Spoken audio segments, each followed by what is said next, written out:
Film की शुरुआत होती है रशिया के एक छोटे से टाउन में, जहाँ पे हम 13 साल के लड़के को देखते हैं जिसका नाम होता है पीटर। वो बेचारा बोल नहीं सकता था और तो और उसे सुनाई भी आम बच्चों से कम देता था। आज भी वो हर रोज की तरह अपनी स्कूल बस में बैठकर अपने जैसे बच्चों के साथ स्कूल जा रहा होता है। रास्ते में हम देखते हैं कुछ बच्चों को जो उनकी स्कूल बस पर स्नो बॉल्स फेंक रहे थे, क्योंकि वो अब नॉर्मल बच्चों को पसंद नहीं किया करते थे। फिर हम देखते हैं पीटर को जो अब स्कूल में अपनी पढ़ाई कर रहा होता है, लेकिन कुछ बच्चे पीटर को बहुत ज्यादा तंग कर रहे थे। पीटर की लाइफ काफी ज्यादा बोरिंग थी। उसकी जिंदगी में एडवेंचर नाम की कोई चीज नहीं होती। इसी तरह स्कूल खत्म होने के बाद वो अपनी स्कूल बस से उतरा और अपने घर की तरफ आहिस्ता आहिस्ता चलने लगता है। वो जैसे ही घर पहुंचा तब उसकी माँ उससे पूछती है, आज तुम्हारा सारा दिन कैसे गुजरा। उसकी माँ उसके साथ साइन लैंग्वेज के अंदर बात कर रही थी, जिस पर बेचारा पीटर अपनी माँ को कहता है, मुझे आज काफी ज्यादा मजा आया। दोस्तों, पीटर अपनी तरह के लोगों में से और अपने उम्र के बच्चों में से भी काफी ज्यादा अक्लमंद था। पीटर की एक छोटी बहन भी होती है जिसका नाम डियाना था। उसकी मम्मी का नाम अमेंडा, जबकि उसके बाबा का नाम बारकोविच था। उसका पिता फिलहाल घर नहीं होता। रात होने पर जब सब लोग सो गए तो पीटर की माँ उसके साथ चेस खेलने लगी, लेकिन पीटर ने हर बार की तरह अपनी माँ को कुछ ही सेकंड्स के अंदर ही हरा दिया। हमें पता चला कि पीटर का दिमाग भी काफी तेज है, बस उसको कमी थी तो ये कि वो बेचारा बोल नहीं सकता था। उसकी माँ कहती है, तुमने मुझे हर बार की तरह आज भी हरा दिया, इसलिए अब ज्यादा खुश मत हो रहा और जल्दी से जाओ और अपने बेड पर सो जाओ। अगली सुबह हम देखते हैं पीटर को जो अपनी स्कूल बस में बैठा स्कूल जा रहा था, लेकिन रास्ते में उन्होंने देखा कि एक हॉस्पिटल के बाहर काफी ज्यादा पुलिस वाले खड़े होते हैं, क्योंकि उस हॉस्पिटल में एक बहुत बड़ा बॉम्ब ब्लास्ट हुआ था, जहाँ हमें पता चलता है कि बॉम्ब ब्लास्ट करने वाले 5 लोग थे, लेकिन पुलिस वालों ने उन सभी बॉम्बर्स को पकड़कर जान से मार डाला। लेकिन पीटर उस चीज पर ज्यादा ध्यान नहीं देता और अपने स्कूल को खत्म करके वापस जाने लगा। घर आते ही हम देखते हैं कि उसका पिता आज 3 माह के बाद घर आ चुका है। उसके पिता का नाम बारकोविच होता है। बारकोविच उठता है और कहता है, कैसा है मेरा शेर? आज मैंने अपने शेर को काफी दिनों बाद देखा। जिस पर वो अपने बेटे को गले लगा लेता है। हमें लगता है कि उसे अपने बेटे से काफी ज्यादा प्यार है, मगर असलियत तो कुछ और ही थी। इसी तरह रात हो गई। अब अमेंडा बारकोविच से बातें कर रही होती है। वो कहती है कि हमें अपने बच्चे को किसी अच्छे स्कूल में डाल देना होगा, लेकिन बारकोविच कहता है, चाहे ये किसी टॉप क्वालिटी स्कूल में पढ़े या किसी घटिया स्कूल में, मुझे इससे कोई उम्मीद नहीं है। जिस पर अब हमें पता चला कि बारकोविच अपने बेटे को ज्यादा पसंद नहीं करता और तो और वो गुस्से का भी बहुत तेज था। वो अपनी बीवी को कहता है, हमें एक और बच्चा पैदा करने की ट्राई करनी चाहिए। ये सुनकर पीटर अपनी मम्मी के साथ मजाक करने लगा, क्योंकि पीटर को भी एक नया भाई या बहन चाहिए था। बारकोविच कहता है, हमें एक छोटा सा बच्चा तो चाहिए, लेकिन हम चाहते हैं कि वो तुम्हारी तरह एबनॉर्मल ना हो। ये सुनते ही अमेंडा बारकोविच से कहती है, कम से कम पीटर के सामने तो ऐसी बातें मत करो। लेकिन बारकोविच उससे कहता है, वैसे भी इसे क्या ही सुनाई देगा, अगर सुनाई दे भी गया तो कौन सा ये हमें गालियाँ देने वाला है। इस पर अमेंडा पीटर को इशारों में कहने लगती है कि जल्दी से डिनर खत्म करके ऊपर सोने चले जाओ। लेकिन बारकोविच तुरंत ही कहने लगा, ये तुम इशारे क्या करती रहती हो? मैं आज ही इतने दिनों बाद घर वापस आया हूँ और तुमने घर का माहौल ही खराब कर रखा है। दोस्तों, बारकोविच बिल्कुल भी पीटर को पसंद नहीं किया करता था। फिर वो रात गुजर जाती है। अगली सुबह हम देखते हैं पीटर को जो स्कूल में बैठा पढ़ाई कर रहा था। वहाँ पर उसे एक बच्चा तंग करने लगता है जिसका नाम चार्ली था। चार्ली हर रोज की तरह उसके ना बोलने का मजाक उड़ा रहा होता है। हालांकि उन सब में भी कोई ना कोई डिसेबिलिटी तो होगी, लेकिन फिर भी वो पीटर का ही मजाक उड़ाते थे। पीटर बेचारा काफी कमजोर होने की वजह से उन्हें कुछ नहीं कह पाता। अब स्कूल खत्म होने के बाद पीटर मायूसी के साथ घर की तरफ आने लगता है, लेकिन रास्ते में उसे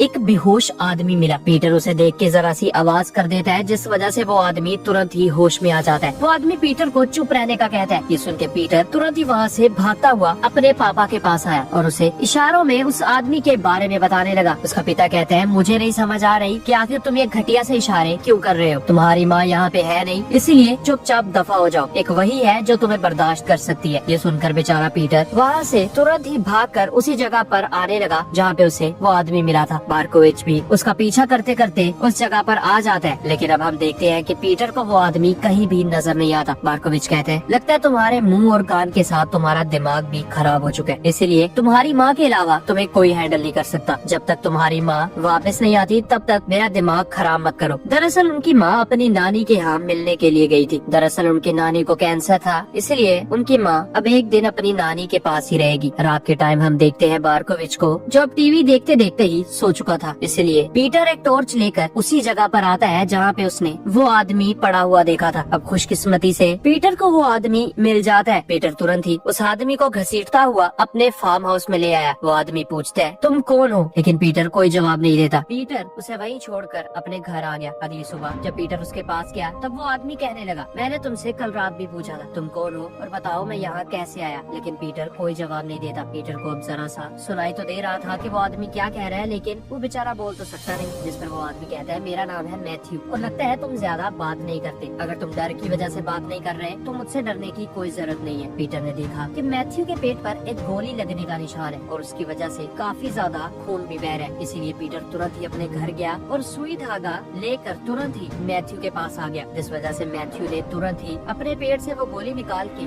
जख्म को सुई धागे के साथ सिलना शुरू कर दिया। पीटर भी एक जगह पे खड़ा ये सब कुछ देख रहा होता है। मैथ्यू दर्द के मारे काफी ज्यादा चिल्ला रहा था, इसलिए पीटर मैथ्यू को चुप करने का इशारा करने लगा। उसे डर था कि शायद यहाँ पे मैथ्यू की आवाज सुन के कोई आ ही ना जाए। फिर मैथ्यू कहता है, बच्चे क्या तुम्हारे पास कुछ खाने लायक है या नहीं? लेकिन पीटर उसे कोई जवाब नहीं देता। लेकिन हम देखते हैं रात का वक्त जब अमेंडा अपने घर आ चुकी थी। वहीं पे हम पीटर को देखते हैं जिसने अब चोरी छुपके अपनी प्लेट का सारा खाना अपने बैग में डाल दिया था ताकि वो सारा खाना मैथ्यू को दे सके। और जब रात हुई तब वो मैथ्यू के पास आया जहाँ मैथ्यू वो खाना बड़ी तेजी से खाने लगा। मैथ्यू कहता है, मैं 3 दिनों से भूखा हूँ, इसलिए जिस इंसान ने भी तुझे पाल पोस के बड़ा किया है ना वो काफी अच्छा इंसान होगा और तुम भी बहुत नेक दिल बच्चे हो। अब तो तुम्हें समझ आ गई होगी ना तुम्हें मुझसे खतरा है ना मुझे तुमसे, इसलिए कुछ तो बोलो। मगर मैथ्यू अब भी नहीं समझ पाता कि पीटर बेचारा बोल नहीं सकता, इसलिए उसने पीटर को अपनी उंगली से निकाल कर एक अंगूठी थी और उसके हाथ पे एक एड्रेस लिखकर एक आदमी के पास जाने का कहा। वो आदमी एक ट्रक ड्राइवर होता है जो पीटर का काफी अच्छा दोस्त था। वो आदमी जब अपनी गर्लफ्रेंड के साथ बाहर से निकलकर ट्रक के पास आया तब उसने अपने ट्रक पर पड़ी मैथ्यू की अंगूठी को देख लिया और तुरंत ही समझ गया कि मैथ्यू खतरे में है। अगले ही पल पीटर उसके सामने आ जाता है। उसने तुरंत ही पीटर को अपने ट्रक के अंदर बिठाया और कहा, ये सब कुछ मैथ्यू को दे देना। इतना कहकर उसने पीटर को मैथ्यू के पास जाने का कहा। दरअसल उसने मैथ्यू के लिए मेडिसिन दी थी, इसीलिए सुबह होते ही अब मैथ्यू के पास वो मेडिसिन आ जाती है और मैथ्यू वो सभी दवाइयाँ अपने जख्म पर लगा लेता है। उसी दौरान हम देखते हैं पीटर को जो बेचारा अपने पापा की अलमारी से कुछ कपड़े निकाल रहा था, लेकिन तब वह बार्कोविच नहीं होता और तो और उसकी माँ भी सो रही थी। उसने तुरंत ही वो कपड़े मैथ्यू को दे दिए। मैथ्यू कहता है, बेटा मुझे नहीं पता मैं तुम्हारा शुक्रिया कैसे अदा करूँ। उसके थोड़ी देर बाद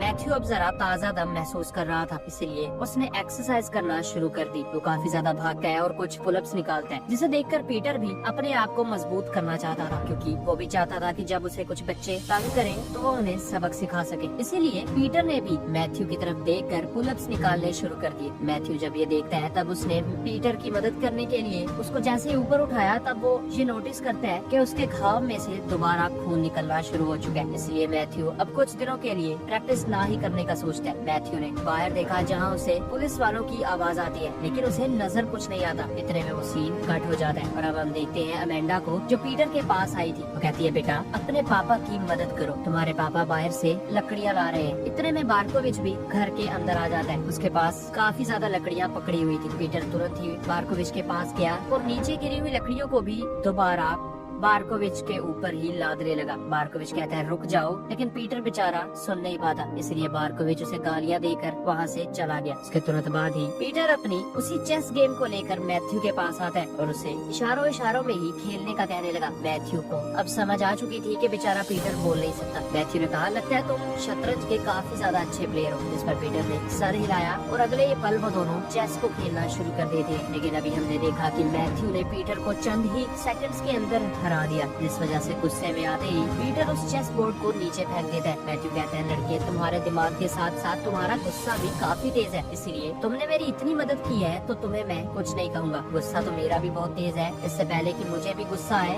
इस चेस बोर्ड को दोबारा उठाओ और ऊपर रखो। जिस वजह से पीटर वैसा ही करते हैं, लेकिन अब तुरंत ही वो वापस जाने लगा। लेकिन पीटर उससे कहता है, बेटा मेरा बुरा मत बनाना। और अगले सीन में हम देखते हैं कि वो दोनों अब साइन लैंग्वेज सीख रहे थे। दरअसल साइन लैंग्वेज तो सिर्फ मैथ्यू सीख रहा था, जबकि पीटर उसको सभी इशारों का मतलब सिखा रहा होता है। इसी तरह करते करते 5 दिन गुजर गए। अब एक दिन हम देखते हैं पीटर को जो हर रोज की तरह स्कूल आया था। वहाँ पर कुछ बच्चे हंसते खेलते हुए जब पीटर की तरफ देखते हैं तो वो जानबूझकर बुरा सा मुंह बना लेते हैं। तभी पीटर को याद आता है कि मैथ्यू ने उसे अपना सेल्फ डिफेंस करना सिखाया था। मैथ्यू ने कहा था, जब भी तुम्हें कोई छेड़े तो अपने बैग को जोर से पकड़ना और पूरी ताकत से अपने दुश्मन के सर पे मार देना। क्योंकि पीटर ने उसे साइन लैंग्वेज में बताया कि मुझे स्कूल में काफी बच्चे तंग किया किया करते हैं। इसीलिए मैथ्यू अब उसे सेल्फ डिफेंस सिखा रहा होता है, लेकिन बेचारे पीटर में इतनी जान नहीं थी कि वो अपने बैग को काफी जोर से किसी को मार सके। मगर मैथ्यू उसे बार बार प्रैक्टिस करने का कहता है और प्रैक्टिस करते करते वो पीटर को काफी ज्यादा गुस्सा दिला देता है। इसीलिए पीटर ने तुरंत ही पूरी जान को इकट्ठा किया और काफी जोर से अपने बैग को घुमा के एक ड्रम में दे मारा, जिस वजह से मैथ्यू काफी खुश होता है। यहाँ देखते हैं स्कूल का सीन, जब एक लड़का चार्ली पीटर को तंग कर रहा था। वो पीटर के पास आकर उसे कहता है कि लगता है आज फिर किसी ने तुम्हें म्यूट करके छोड़ दिया, जिस वजह से पीटर अब गुस्से में अपनी सीट से उठकर चार्ली के पास आ गया और बहुत ही गुस्से से चार्ली की तरफ देखने लगा। बस इतना ही था कि चार्ली पीटर से डरकर वापस अपनी सीट पे जाके बैठ जाता है। दोस्तों यहाँ पीटर को पता चला कि थोड़ी सी हिम्मत की वजह से पीटर अपने डर का सामना कर सकते हैं। अब अगले सीन में हम देखते हैं पीटर को जो वापस स्कूल से अपने घर आया था, लेकिन तभी उनके घर में एक पुलिस वाला पूछताछ करने के लिए बैठा होता है। वो पुलिस वाला अमेंडा के पास बैठा था, तभी पीटर भी उनके पास आकर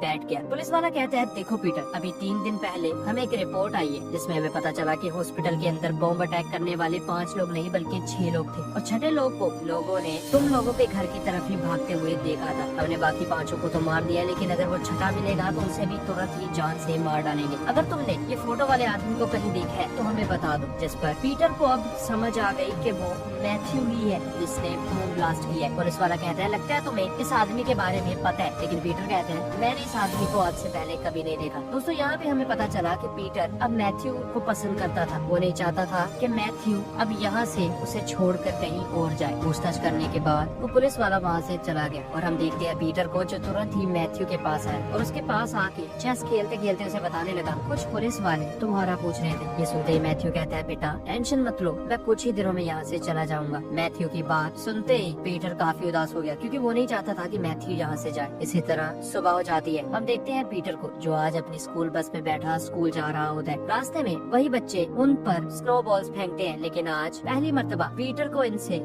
कुछ भी फर्क नहीं पड़ता, क्योंकि मैथ्यू ने उसे कहा था कि दुनिया चाहे जो मर्जी करे, तुम्हें अपनी ही धुन में जीना होगा। तुम्हारी लाइफ काफी इंटरेस्टिंग है, ये सिर्फ तुम ही हो जिसने अपनी जिंदगी को बोरिंग बना रखा है। जिस दिन तुमने अपनी लाइफ को एंजॉय करना शुरू कर दिया, फिर देखना हर नया दिन तुम्हारे लिए दिलचस्प ही होगा। फिर हम देखते हैं पीटर और मैथ्यू को जो अब साइन लैंग्वेज में बात कर रहे होते हैं, क्योंकि मैथ्यू को अब यहाँ पर रुके हुए 13 दिन बीत चुके थे। मैथ्यू कहता है, मैं 3 दिनों के अंदर ही यहाँ से चला जाऊंगा, क्योंकि मेरी एक 15 साल की बेटी है जो अपनी माँ के पास मेरा इंतजार कर रही होगी। उन्हें नहीं पता कि मैं यहाँ पर छुपा हुआ हूँ और तो और मैं चोरियाँ भी करता हूँ। लेकिन पीटर को इस चीज से रत्ती बराबर भी फर्क नहीं पड़ता था कि मैथ्यू आखिर क्या करता है। वो तो बस मैथ्यू के साथ अपनी लाइफ को एंजॉय कर रहा था। उसकी जिंदगी में पहली मर्तबा एक अच्छा दोस्त आया होता है जो उसके साथ खेल सकता था, उसकी भावना को समझ सकता था और उसकी लाइफ को इंटरेस्टिंग बना सकता था। अब खेलते खेलते वो काफी ज्यादा हंसी मजाक कर रहे होते हैं। इतने में उनकी टेरेस बॉल काफी ज्यादा दूर जा गिरी। जब पीटर वो बॉल लेने आता है, तब हम खिड़की से किसी आदमी को टॉर्च अंदर मारते हुए देखते हैं। ये देखते ही मैथ्यू तुरंत वहाँ पर आया और पीटर को पकड़कर नीचे कर देता है। यहाँ हमें पता चला कि वो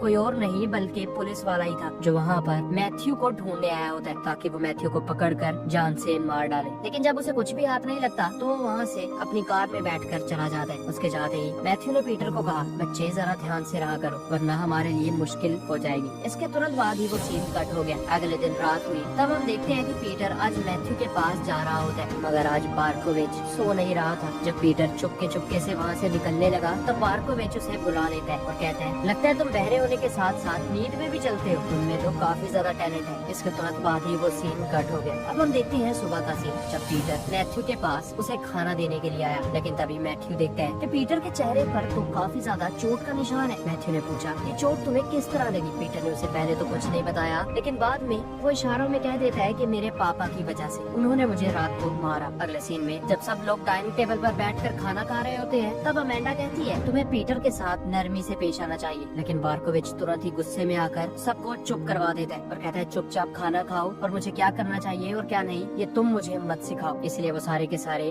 डर के मारे खाना खाने लगते हैं। अब हम देखते हैं एक बार का सीन जहाँ पे बार्कोविच बैठा शराब पी रहा था। जब वो वहाँ से बाहर आया तो हम देखते हैं एक आदमी को जो बार्कोविच के पास आके कहता है कि क्या तुम्हारा नाम बार्कोविच है? बार्कोविच ने कहा, हाँ और तुम्हें क्या चाहिए। इसके तुरंत बाद ही वो सीन कट हो जाता है। अगली सुबह हम देखते हैं पीटर को जो स्कूल में बैठा पढ़ाई कर रहा था। तभी उसके पास कुछ पुलिस वाले आए और उसे लेकर हॉस्पिटल में आ जाते हैं, जहाँ पे हम देखते हैं बारकोविच को जो काफी ज्यादा जख्मी हालत में हॉस्पिटल के बेड पर लेटा हुआ था। दोस्तों यहाँ पे हमें पता चला कि उस रात बारकोविच के पास कोई और नहीं बल्कि मैथ्यू ही आया था और बारकोविच की इतनी बुरी हालत किसी और ने नहीं बल्कि मैथ्यू ने ही की होती है, क्योंकि बारकोविच बिना वजह ही अपने बेटे पर गुस्सा करता था। इसलिए पीटर हॉस्पिटल से वापस आकर तुरंत ही मैथ्यू के पास आ जाता है। उसने आते ही पूछा कि क्या तुमने मेरे पापा को मारा, जिस पर मैथ्यू कहता है उम्मीद है आज के बाद वो तुम्हें तंग नहीं करेगा, जिस पर पीटर भी काफी खुश होता है। मैथ्यू को पता चल गया कि उसने जो भी किया बिल्कुल सही किया। फिर वो काफी ज्यादा बातें करते हैं और बातें करते करते ही मैथ्यू सो जाता है। लेकिन पीटर उसे देखकर काफी ज्यादा परेशान हुआ, क्योंकि मैथ्यू अब आखिरकार कल चले जाएगा। इसीलिए पीटर मैथ्यू से कहना चाहता था कि वो भी उसे अपने साथ ही ले जाए, क्योंकि वो मैथ्यू को खोना नहीं चाहता था। क्योंकि पीटर अब हर तरह से अपनी लाइफ को एंजॉय कर रहा होता है, लेकिन जब भी उसे मैथ्यू का ख्याल आता तब उसे काफी ज्यादा परेशानी होती, क्योंकि मैथ्यू अब जाने वाला है। अगली सुबह हम देखते हैं कुछ पुलिस वालों को जो मैथ्यू की फोटो को बारकोविच को दिखाने के बाद पूछते हैं कि क्या यही आदमी था जिसने तुम्हारा ऐसा हाल किया है। यहाँ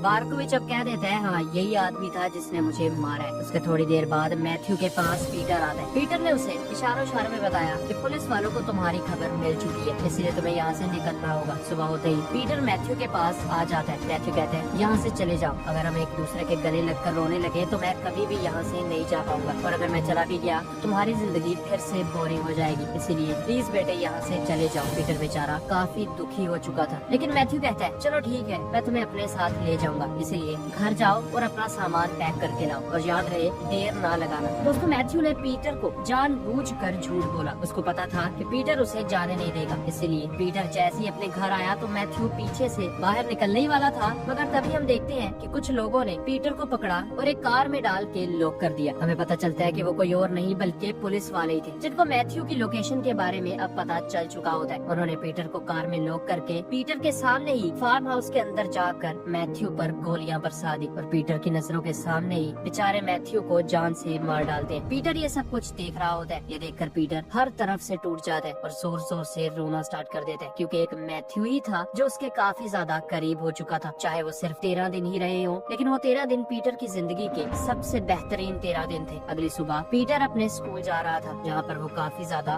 दुखी होता है और स्कूल से वापसी पर वो जैसे ही घर आया तब वो अपने पापा से मिला। उसका बाप पीटर से माफी मांगता है और कहता है बेटा आज के बाद मैं तुम्हें कभी भी कुछ नहीं कहूँगा। लेकिन पीटर उन पर ध्यान न देते हुए तुरंत ही ऊपर आ गया और मैथ्यू की अंगूठी को पकड़कर मैथ्यू को याद करने लगा। इसी के साथ ये दुख भरी कहानी यहाँ खत्म हो जाती है। थैंक्स फॉर योर टाइम दोस्तों।